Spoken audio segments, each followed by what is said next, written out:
ଶ୍ରୋତାବନ୍ଧୁ, ଭାରତୀୟ ପରମ୍ପରାରେ ରକ୍ଷାବନ୍ଧନ ବା ରାକ୍ଷୀ ପୂର୍ଣ୍ଣିମା ଏକ ପବିତ୍ର ପରମ୍ପରା।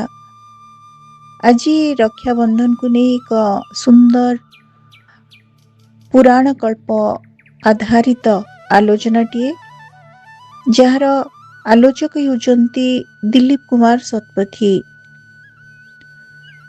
ତାଙ୍କର ଆଲେଖର ଶୀର୍ଷକ ହେଉଛି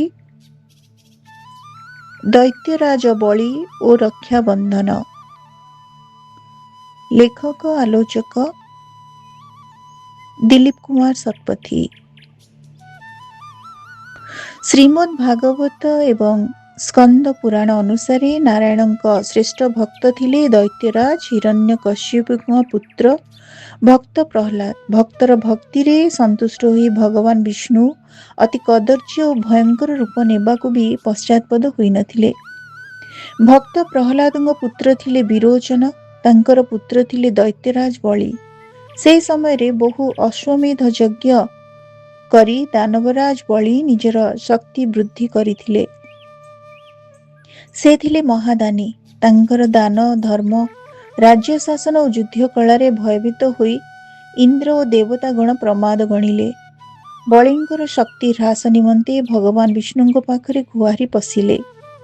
ନାରାୟଣ ବାମନ ଅବତାରରେ ପ୍ରଥମେ ଉଭା ହୋଇଥିଲେ ଚତୁର୍ଭୁଜ ରୂପରେ, କିନ୍ତୁ ସେ ଅଦ୍ଭୁତ କର୍ମ ହୋଇଥିବାରୁ ସେହି ଚତୁର୍ଭୁଜ ରୂପରୁ ବାମନ ରୂପୀ ବାଳ ବ୍ରହ୍ମଚାରୀରେ ପରିଣତ ହେଲେ।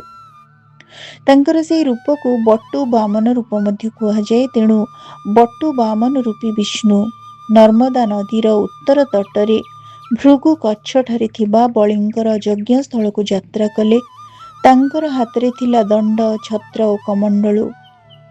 ଦାନବରାଜ ବଳି ଥିଲେ ଅତି ଦାନୀ। ବାମନଙ୍କୁ ପ୍ରଣାମ କରି ସେ କହିଲେ, ହେ ବଟୁ ବାମନ, ତୁମର ଯାହା ଇଚ୍ଛା ମୋ ଠାରୁ ମାଗିନିଅ। କିନ୍ତୁ ବଟୁ ବାମନ ତାଙ୍କୁ ମାତ୍ର 3 ପାଦ ଭୂମି ମାଗିଲେ। ତାହା ଶୁଣି ବଳି କହିଲେ, ହେ ବ୍ରାହ୍ମଣ ପୁତ୍ର, ହେ ଅଳ୍ପ ବୁଦ୍ଧି ବାଳକ, ତୁମେ ନିଜର ସ୍ୱାର୍ଥ ବୁଝିପାରୁନାହଁ। ମୁଁ ତ୍ରିଲୋକର ଏକମାତ୍ର ଅଧୀଶ୍ୱର। ମୁଁ ତୁମକୁ ମହାଭୂଖଣ୍ଡ ଦାନ କରିପାରେ, ଅଥଚ ତୁମେ ମାତ୍ର 3 ପାଦ ଭୂମି ମାଗିବା ପରି ନିର୍ବୋଧତା କରୁଛ। ତାହାର ଉତ୍ତରରେ ବାମନ ରୂପୀ ବିଷ୍ଣୁ କହିଲେ, ହେ ରାଜନ୍, ଯେଉଁ ବ୍ୟକ୍ତି ନିଜର ଇନ୍ଦ୍ରିୟକୁ ଜୟ କରିନାହିଁ, ତ୍ରିନି ଲୋକରେ ଯେତେ ପ୍ରିୟତମ ଭୋଗ୍ୟ ବସ୍ତୁ ଅଛି ସେସବୁ ତାକୁ ସନ୍ତୁଷ୍ଟ କରିବାକୁ ସକ୍ଷମ ନୁହନ୍ତି। ସେହି ଅସନ୍ତୁଷ୍ଟ ବ୍ୟକ୍ତି ତ୍ରିଲୋକ ପାଇଲେ ବି ସୁଖୀ ହୁଏ ନାହିଁ। ସଂସାର ଚକ୍ରରେ ଘାଣ୍ଟି ହେବାର ଲକ୍ଷଣ ହେଉଛି ଯେତେ ଧନ ଓ ଭୋଗ ଲାଭ କଲେ ମଧ୍ୟ ଅସନ୍ତୁଷ୍ଟ ରହିବା। କିନ୍ତୁ ମୁକ୍ତିର ଲକ୍ଷଣ ହେଉଛି ପ୍ରାପ୍ତକୁ ପର୍ଯ୍ୟାପ୍ତ ମଣିବା, ଯାହା କିଛି ମିଳୁଛି ସେଥିରେ ସନ୍ତୁଷ୍ଟ ହେବା। ତୁମେ ଦାତାମାନଙ୍କ ମଧ୍ୟରେ ଶ୍ରେଷ୍ଠ, ଏଣୁ ମାତ୍ର 3 ପଦ ଭୂମି ମୁଁ ତୁମକୁ ମାଗୁଛି। ବଳି ସେହି ଦାନ ଦେବାକୁ ସତ୍ୟ କରିବା ପରେ ବଟୁ ବାମନ ରୂପୀ ବିଷ୍ଣୁ ବିରାଟ ଆକାର ଧାରଣ କଲେ। ତାଙ୍କର ପ୍ରଥମ ପାଦ ସମଗ୍ର ପୃଥିବୀକୁ ଅଧିକାର କଲା, ଦ୍ୱିତୀୟ ପାଦ ସ୍ୱର୍ଗଲୋକକୁ ଆଚ୍ଛାଦିତ କଲା, ତୃତୀୟ ପାଦ ପାଇଁ ଆଉ ସ୍ଥାନ ନଥିବାରୁ ବଳି ନିଜର ମସ୍ତକ ପାତି ଦେଲେ। ଭଗବାନ ତାଙ୍କ ମସ୍ତକରେ ନିଜର ତୃତୀୟ ପାଦ ଥାପିଲେ ଏବଂ ପୁନଃ ଆଉ ଏକ ମହାନ ଭକ୍ତ ରୂପେ ବଳିଙ୍କୁ ସ୍ୱୀକୃତି ଦେଲେ। ବଳିଙ୍କର ଭକ୍ତି ଓ ସତ୍ୟନିଷ୍ଠା ଭଗବାନ ବିଷ୍ଣୁଙ୍କୁ ଏପରି ସନ୍ତୁଷ୍ଟ କରିଥିଲା ଯେ ସେ ସୃଷ୍ଟିକର୍ତ୍ତା ବ୍ରହ୍ମାଙ୍କୁ କହିଲେ, ହେ ବ୍ରହ୍ମନ୍, ବଂଶର ଅଭିମାନ ବା ଧନଗର୍ବ ସମସ୍ତ ମଙ୍ଗଳର ଅନ୍ତରାୟ, କିନ୍ତୁ ବଳି ଏହାର ଊର୍ଦ୍ଧ୍ୱରେ। ମୁଁ ତାଙ୍କୁ ବହୁ ଛଳପୂର୍ଣ୍ଣ ଧର୍ମ କଥା କହିଲି, କିନ୍ତୁ ସତ୍ୟବାଦୀ ବଳି ନିଜର ସତ୍ୟ ଓ ଧର୍ମ ତ୍ୟାଗ କଲେ ନାହିଁ। ତେଣୁ ମୁଁ ତାଙ୍କୁ ଏପରି ଏକ ସ୍ଥାନ ଦେଉଛି ଯାହା ଦେବତାମାନଙ୍କୁ ବି ଦୁଷ୍ପ୍ରାପ୍ୟ। ସାବର୍ଣ୍ଣୀ ମନ୍ୱନ୍ତରରେ ସେ ସ୍ୱର୍ଗର ଅଧିପତି ଇନ୍ଦ୍ର ହେବେ। ସେ ପର୍ଯ୍ୟନ୍ତ ସେ ଦେବ ଦୁର୍ଲଭ ସୁତଳ ଲୋକରେ ବାସ କରିବେ। ଏହା ଫଳରେ ବଳି ଯାଇ ଦେବତାମାନଙ୍କର କାମ୍ୟ ସୁତଳ ଲୋକରେ ବାସ କଲେ। ହେଲେ ରାଜା ବଳିଙ୍କ ଦାନ ପଣିଆରେ ସନ୍ତୁଷ୍ଟ ହୋଇ ବିଷ୍ଣୁ ତାଙ୍କୁ ବର ମାଗିବାକୁ କହିଥିଲେ। ବଳି ଅତି ଚତୁରତାର ସହ ତାଙ୍କ ସହ ଭଗବାନ ବିଷ୍ଣୁ ସୁତଳ ଲୋକରେ ବାସ କରନ୍ତୁ ଏବଂ ଏହି ଐଶ୍ୱର୍ଯ୍ୟ ଲୋକର ରକ୍ଷା କର୍ତ୍ତା ହୁଅନ୍ତୁ ବୋଲି ବର ମାଗି ନେଇଥିଲେ। ବାମନ ରୂପୀ ଭଗବାନ ବିଷ୍ଣୁ ସତ୍ୟ ରକ୍ଷା କରି ପାତାଳରେ ରହିବାକୁ ଲାଗିଲେ। ଏହା ଦେଖି ସମସ୍ତ ଦେବତା ଏବଂ ଦେବୀ ଲକ୍ଷ୍ମୀ ବିଚଳିତ ହୋଇପଡ଼ିଲେ। ଭଗବାନ ବୈକୁଣ୍ଠକୁ କିପରି ଫେରିବେ ସେ ନେଇ ଚିନ୍ତିତ ହୋଇପଡ଼ିଲେ ଦେବୀ ଲକ୍ଷ୍ମୀ। ଶେଷରେ ଜଣେ ବ୍ରାହ୍ମଣୀର ରୂପ ଧାରଣ କରି ଲକ୍ଷ୍ମୀ ସୁତଳପୁରକୁ ପ୍ରବେଶ କଲେ।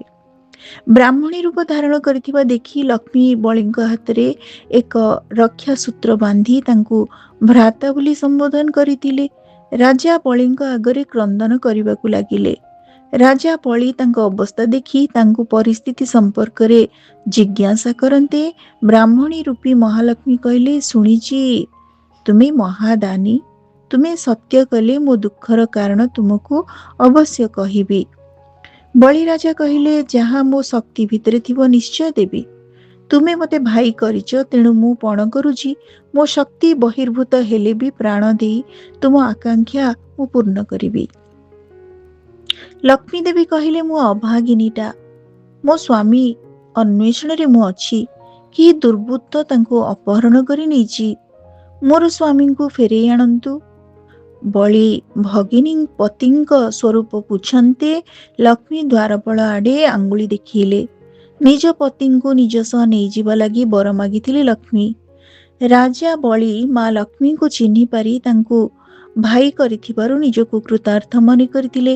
ରକ୍ଷାସୂତ୍ର ପିନ୍ଧାଇ ଭାଇ କରିଥିବାରୁ ନିଜ ଭଗ୍ନୀଙ୍କ ଇଚ୍ଛା ପୂରଣ କରିବାକୁ ଯାଇ ବାମନ ରୂପୀ ଭଗବାନ ବିଷ୍ଣୁଙ୍କୁ ନିଜ ସ୍ଥାନକୁ ଫେରିଯିବାକୁ ଅନୁମତି ଦେଇଦେଲେ।